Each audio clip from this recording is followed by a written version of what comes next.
Hai guys, kembali lagi di channel YouTubeku. Jangan lupa klik tombol subscribe, like, comment, share, dan aktifkan notifikasinya. Hai teman-teman, perkenalkan kami dari kelompok 2 semester 7B yang beranggotakan Ayu Ulandari, Indah Mulyani, Jenny Carolina Situmorang, Ruslan, Saripudin, Septi Triwahyuningsih, dan Ya Lukman Nur Hakim. Di video kali ini kami akan melakukan praktikum fermentasi tapai menggunakan ragi komersil dan menggunakan ragi yang dibuat dari praktikum sebelumnya. Untuk penjelasannya, simak terus videonya. Nah, sebelum lebih jauh lagi, sedikit saya jelaskan mengenai tapai. Tapai merupakan salah satu makanan tradisional Indonesia yang dihasilkan dari proses fermentasi bahan pangan berkarbohidrat atau sumber pati yang melibatkan ragi di dalam proses pembuatannya. Teman-teman tahu di dalam proses fermentasi tapai kita menggunakan beberapa jenis mikroorganisme seperti Saccharomyces cerevisiae, Rhizopus oryzae, dan masih banyak mikroorganisme lainnya. Nah, starter atau bahan tambahan yang digunakan untuk membuat tapai adalah ragi. Di dalam ragi tadi terdapat mikroorganisme yang dapat merombak karbohidrat menjadi gula sederhana, kemudian dipecah lagi menjadi alkohol. Dalam praktikum fermentasi tapai kali ini kita menggunakan 3 jenis ragi yang berbeda. Yang pertama ragi komersil, yang kedua adalah ragi hasil praktikum sebelumnya berbahan dasar tepung ketan dan tepung beras. Praktikum ini bertujuan untuk melihat perbandingan dari hasil fermentasi jenis ragi yang digunakan. Untuk selanjutnya langsung saja ke cara pembuatannya. Pertama kita persiapkan adalah alat dan bahan.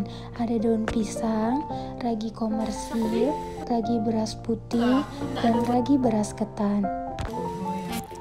Dan untuk alat yang digunakan ada kompor, panci atau dandang, talenan dan pisau, wadah atau tempat untuk tapai.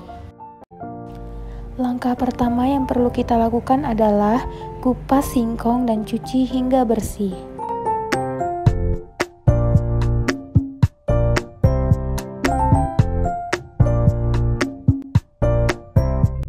Setelah singkong dicuci dengan bersih, potong singkong sesuai selera.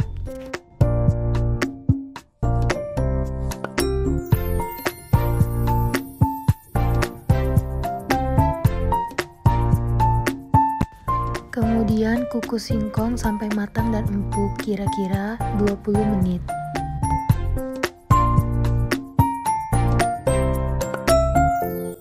Setelah 20 menit dikukus, pindahkan singkong ke wadah atau piring dan tunggu hingga dingin. Sambil menunggu singkong dingin, haluskan ragi tapai beras putih. Kemudian taburkan ragi hingga merata menggunakan sendok.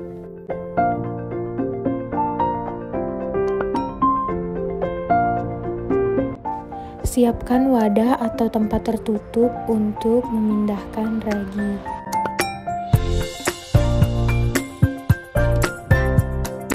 Kemudian pastikan singkong tertutup dengan daun dan diinkubasikan di suhu ruang dan tempat gelap selama 72 jam. Setelah itu tutup menggunakan piring dan jangan lupa diberi tanda. Untuk fermentasi yang kedua adalah menggunakan ragi beras ketan. Haluskan ragi beras ketan dan taburkan hingga merata menggunakan sendok. Siapkan wadah atau tempat tertutup untuk memindahkan ragi. Kemudian pastikan singkong tertutup dengan daun dan diinkubasikan di suhu ruang dan tempat gelap selama 72 jam. Setelah itu tutup menggunakan piring dan jangan lupa diberi tanda. Untuk fermentasi yang ketiga adalah menggunakan ragi komersil. Haluskan ragi komersil dan taburkan hingga merata menggunakan sendok.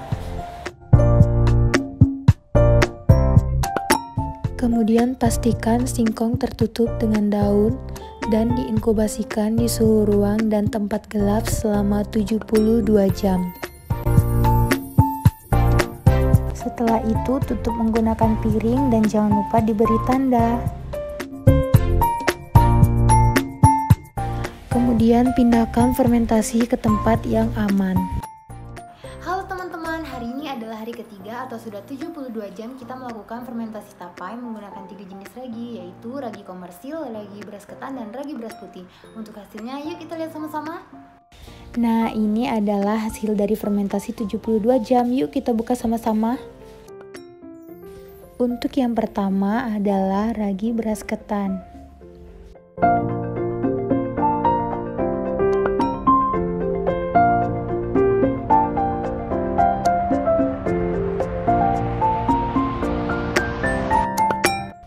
Untuk yang selanjutnya adalah ragi beras putih.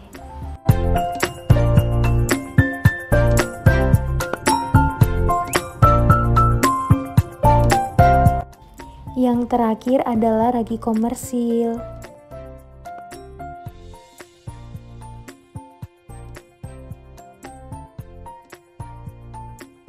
Nah, ini adalah hasil tapai menggunakan ragi beras ketan. Teksturnya dapat dilihat, teksturnya lembut, warnanya putih, aromanya aroma alkohol seperti tapai pada umumnya. Untuk selanjutnya, ini adalah hasil tapai menggunakan ragi beras putih. Teksturnya sama ya, sama-sama lembut, warnanya putih, aromanya aroma alkohol, dan seperti pada tapai pada umumnya. Untuk yang terakhir adalah hasil tapai menggunakan ragi komersil. Teksturnya sama, lembut, aromanya aroma alkohol seperti pada tapai umumnya, warnanya juga putih dan sedikit lebih cerah, dan rasanya jauh lebih manis. Nah, itu tadi video penjelasan praktikum pembuatan tapai menggunakan ragi yang berbeda. Sekian video dari kami. Terima kasih sudah menonton dan semoga bermanfaat.